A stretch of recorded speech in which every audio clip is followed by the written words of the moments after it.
EP. ജയരാജന്റെ ആത്മകഥാ വിവാദം രാഷ്ട്രീയ ചർച്ചയാകുന്നതിനിടെ CPM സംസ്ഥാന സെക്രട്ടറി യോഗം ചേരുകയാണ്.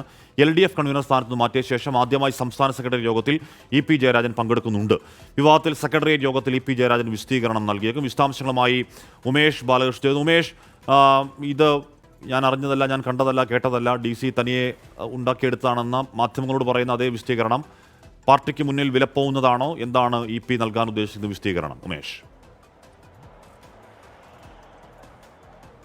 അതേ വിശദീകരണം ഇന്നും പാർട്ടിക്ക് മുന്നിൽ നൽകാൻ തന്നെയാണ് ഇ.പിയുടെ തീരുമാനമെന്നാണ് അറിയുന്നത്. താൻ ഇത്തരത്തിലൊരു ആത്മകഥ എഴുതി DC-ക്ക് പബ്ലിഷ് ചെയ്യാൻ നൽകിയിട്ടില്ല. തന്റെ ആത്മകഥ ഇപ്പോഴും എഴുതിക്കൊണ്ടിരിക്കുന്നതേ ഉള്ളൂ.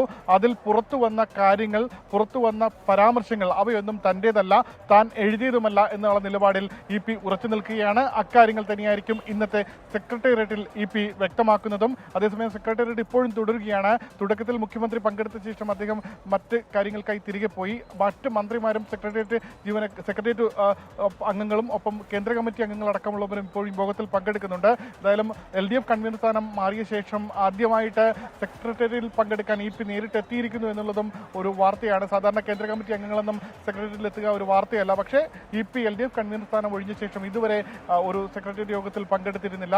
ആ സാഹചര്യത്തിൽ കൂടി ഇത് പ്രാധാന്യം അർഹിക്കുന്നുണ്ട്. എന്തായാലും കാണേണ്ടത് എന്താണ് പറയാനുള്ളത്, താൻ ചതിക്കപ്പെട്ടതാണോ എന്നുള്ള ചോദ്യത്തിന് തനിക്ക് പറയാനുള്ളതെല്ലാം കൃത്യമായി താൻ പറയും, അതിന് സമയമുണ്ടല്ലോ എന്നുള്ള മറുപടിയായിരുന്നു ഇന്ന് രാവിലെ നൽകിയത്.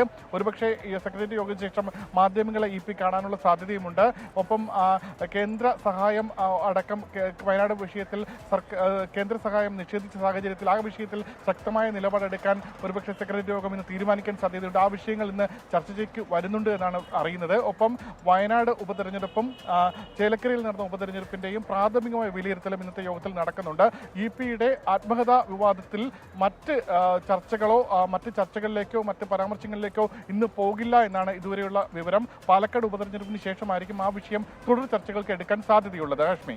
ഓക്കെ, ഉമേഷ് ബാലകൃഷ്ണനാണ് ആ വാർത്തയുടെ വിവരങ്ങൾ നൽകിയത്.